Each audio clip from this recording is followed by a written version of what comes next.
புண்ணிய பூமியாம் தமிழகத்தில் திருவள்ளூர் மாவட்டம் திருப்பாச்சூரில் கோவில் கொண்டிருக்கும் அன்னை லலிதாம்பிகையையே இன்றைய அருள் நேரம் நிகழ்ச்சியில் நாம் தரிசிக்கப் போகிறோம்.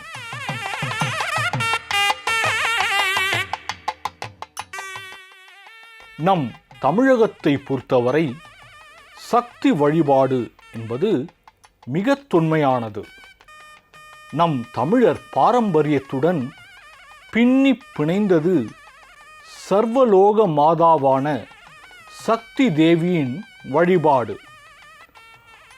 ஆதி காலத்தில் சக்தி வழிபாட்டை தாய்மை வழிபாடு என்றே நம் முன்னோர்கள் குறிப்பிட்டார்கள்.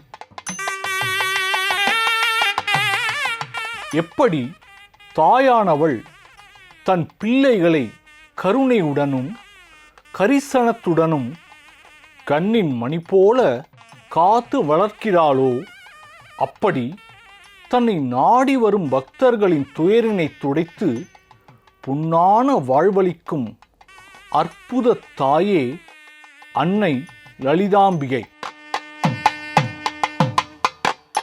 சக்தி வழிபாட்டை உலகின் முதல் வழிபாடு எனவும் கூறுகின்றனர். சதாசிவன், மகேஸ்வரன், ருத்ரன், விஷ்ணு, பிரம்மா ஆகிய ஐவரையும் தனது அம்சமாக உருவாக்கிய அன்னை பிறகு ஹ்ரீம் என்னும் பீஜத்தில் எழுந்தருளியதாக திருமூலர் கூறியுள்ளார்.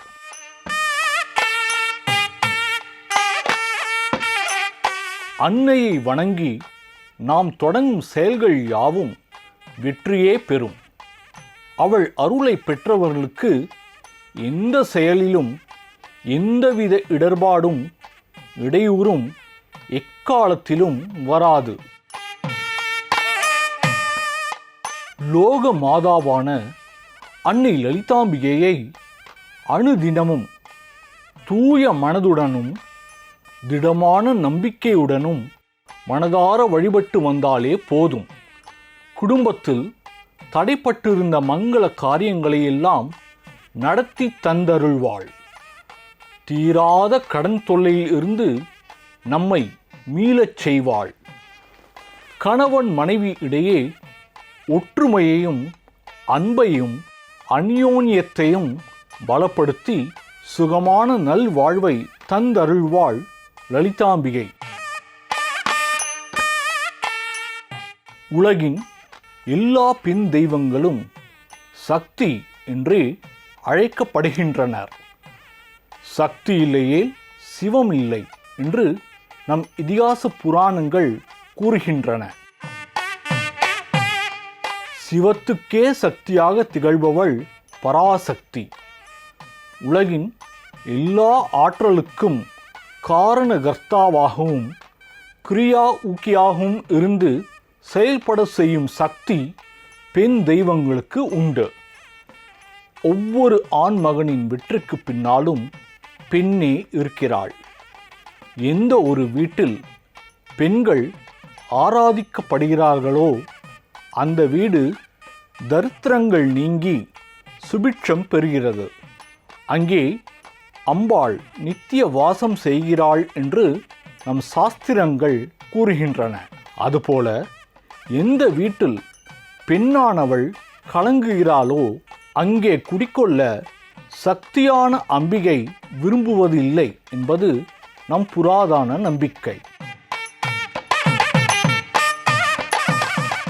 நம் பாரத தேசத்தில் சிவபெருமானை பிரதான தெய்வமாக கொண்டு வழிபடுபவர்களை சைவர்கள் எனவும், விஷ்ணு பகவானை வழிபடுபவர்களை வைணவர்கள் எனவும் கூறுகிறோம் அல்லவா? அதுபோல சக்தி வழிபாட்டை சாக்த வழிபாடு என குறிப்பிடுகிறோம். இந்த சாக்த வழிபாடு என்பது மிக மிக வலிமையானதாகும். கேட்கும் வரங்களை வாரி வழங்கும் ஆற்றல் இந்த சாக்த வழிபாட்டுக்கு உண்டு. அம்பிகையரில் ஸ்ரீ லலிதாம்பிகை தனித்துவம் மிக்கவள். பெண்களிடம் அதிக அன்பும் கரிசனமும் கொண்டவள் அன்னை லலிதாம்பிகை. பெண்கள் சிறிது மனம் கோணினாலும் லலிதாம்பிகைக்கு அறவே பிடிக்காது.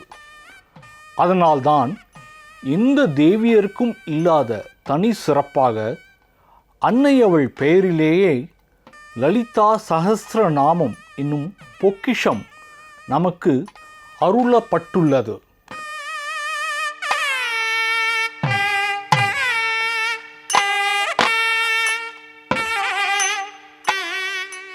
அம்பிகையின் திருவுருவங்களில் லலிதாம்பிகை என்பவள் பேரழகியாக விளங்குகிறாள்.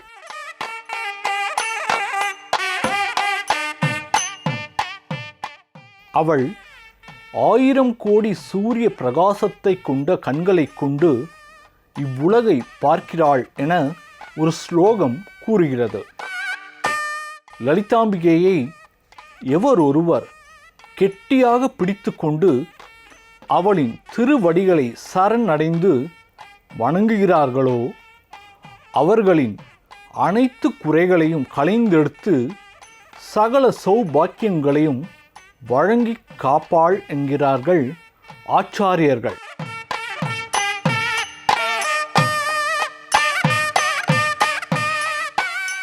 அன்னையின் பரிபூரண கருணைக்கு பாத்திரமாக ஓம் லலிதாம்பிகாய நமக என்ற மந்திரத்தை தினமும் சொன்னாலே போதும்.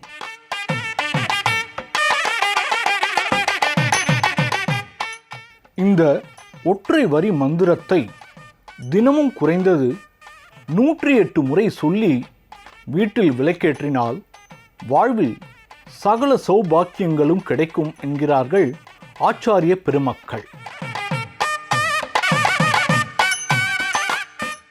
குறிப்பாக பெண்கள் இந்த மந்திரத்தை சொல்ல சொல்ல பிரிந்த கணவன் விரைவில் மனம் மாறி வந்து சேர்வார்.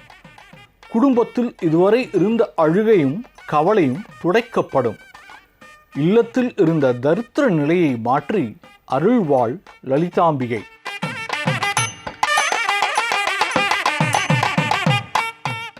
லலிதா என்றால் விளையாடுபவள் என்று பொருள்.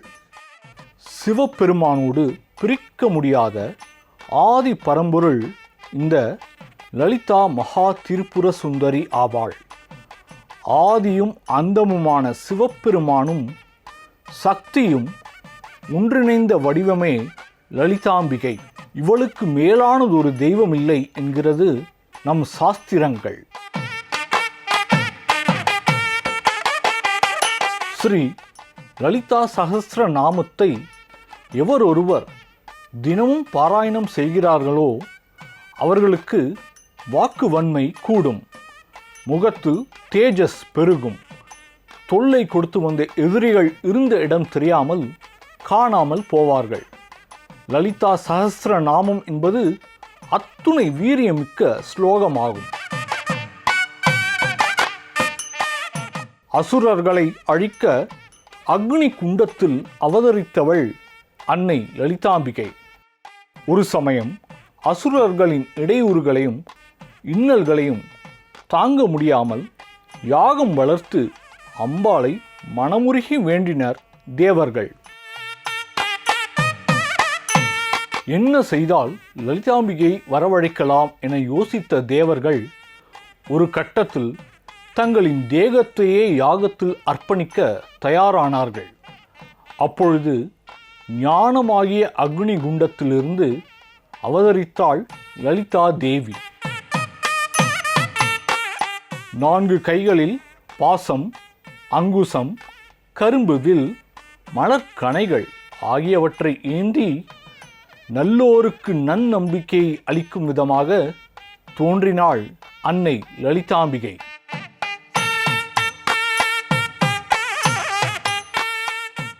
நமது முதுகுத்தண்டின் அடியில் கிண்ணம் போன்ற அமைப்பு உள்ளது. இதுதான் மூலாதாரம் என்று கூறப்படுகிறது. நாம் மனதை ஒருநிலைப்படுத்தி சஹஸ்ர நாமம் சொல்லும் பொழுது நாபிக்கடியில் இருக்கும் சக்தியை மந்திரத்தின் அழுத்தம் சீண்டி விடுகிறது. அந்த சக்தியானது மேலே எழும்பி சுவாதிஷ்டானம், மணிப்பூரகம், அநாகதம், விசுத்தி, ஆக்ஞை, பிறகு சகசிராரம் என்கிற கடைசி நிலையை வந்தடைகிறது.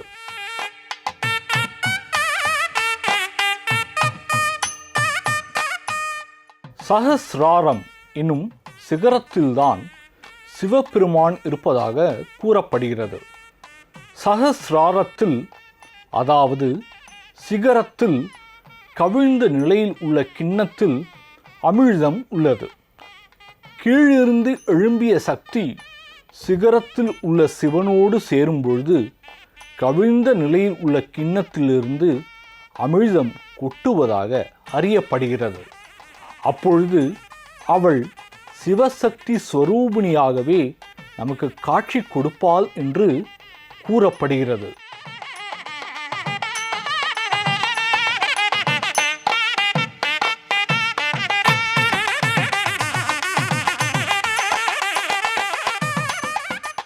லலிதா சகஸ்ரநாமம் படிப்பதால் புண்ணிய நதிகளில் முறைப்படி நீராடுதல், அவிலிங்க க்ஷேத்திரத்தில் கோடி லிங்கங்கள் பிரதிஷ்டை செய்தல், அஸ்வமேத யாகம் செய்தல், அன்னதானம் செய்தல் இவை எல்லாவற்றையும் விட மேன்மையானது என்று கூறப்படுகிறது.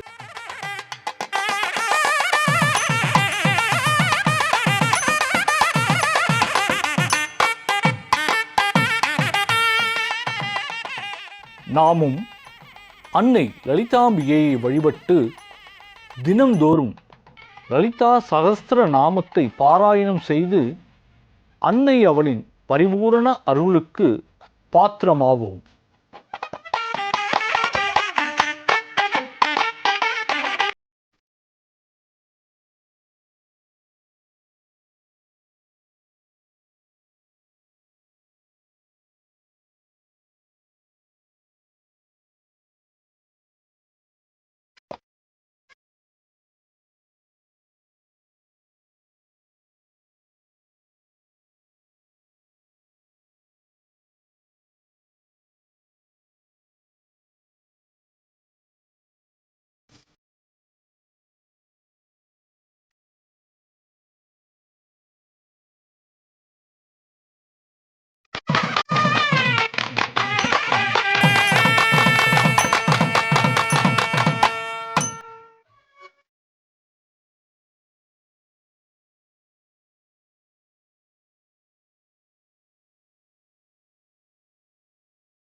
ஓம் சக்தி பராசக்தி.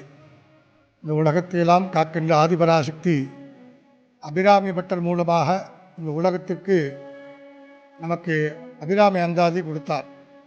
ராமகிருஷ்ண பரமஹம்சர் மூலமாக காலியின் அவதாரத்து மூலமாக ஒரு பெரிய விவேகானந்தரை நமது நாட்டிற்கு அறிமுகப்படுத்தினார்.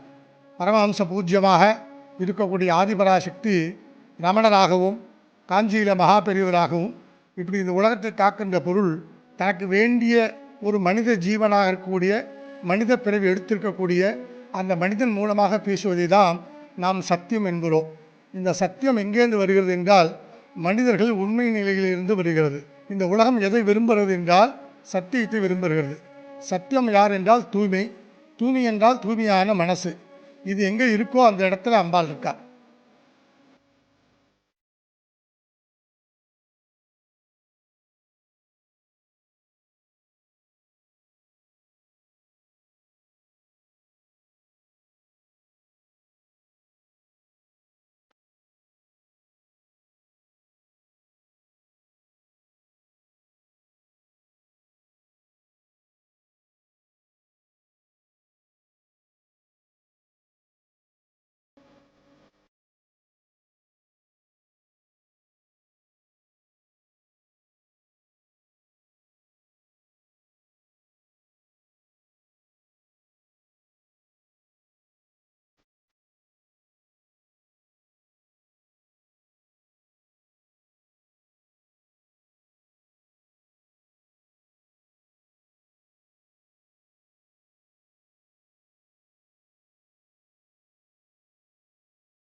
पादममों करीं दत्तिक मकरे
காலினா சூரியன், தாரானா சந்திரன், புவனேஸ்வரினா அங்காரகன், ராஜமாதங்கினா புதன், திரிபுர பைரவினா குரு, கமலாத்மிகானா சுக்கரன், சின்னமஸ்தானா சனீஸ்வர பகவான், தூமாவதினா ராகு, பகுலாமிகினா கேது.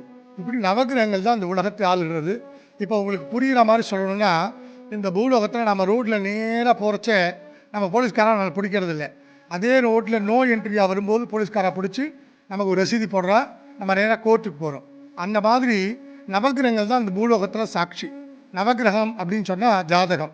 ஜனனி ஜென்ம சௌக்கியானாம் வர்தனி குலசம்பதா பதவி பூர்வ புண்ணியானாம் நிற்கதே ஜென்ம பத்திரிக்கா. நாம் படுற எல்லா கஷ்டத்துக்கும் நம்ம போன ஜென்மாவில் செய்த புண்ணியங்கள். அதில் தான் மனித பிறவியை கடவுள் படைச்சார். இதுக்கு தான் பேசுறதுக்கு, அழறதுக்கு, சிரிக்கிறதுக்கு தான் தெரியும். ஒரு மனிதனால் இன்னொரு மனிதனை வாழ வைக்க முடியும். அதை தான் மாணிக்க வாசகர் சொன்னார். புல்லாகி பூண்டாகி புழுவாகி மரமாகி பல்விருகமாகி பறவையாகி பாம்பாகி கல்லாய் மனிதராய் பேயாய் கணங்களாய் இப்படி உருவம் நாம் எடுத்திருக்கோம். ஒரு மனித பிறவி எடுக்கிறதுக்கு 40 கோடி வருஷம் ஆகும். இதுக்கப்புறம் மனித பிறவி நாம் எடுக்கணும்னா மினிமம் 40 கோடி வருஷம் நம்ம வெயிட் பண்ணிட்டு இருக்கணும். அது வரைக்கும் வர முடியாது.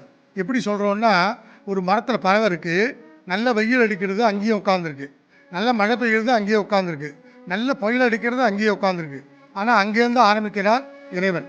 தன்னுடைய உயிர் எங்கெங்கே இருக்குன்னா ஒரு பறவைகிட்டேருந்து ஆரம்பிக்கிறார். எவ்வளவு பிரச்சனை வந்தாலும் அதை நாம் மனசார தாங்கிக்கணும். அதுக்கு பேர் தான் மனசுக்கு பேர் தைரியம்னு பேர். அந்த தைரியம் எங்கேருந்து வரும்னா ஆம்பாள் மூலமாக நமக்கு இந்த பூலோகத்தில் கிடைக்கும்.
वर्णिनि शैलसुता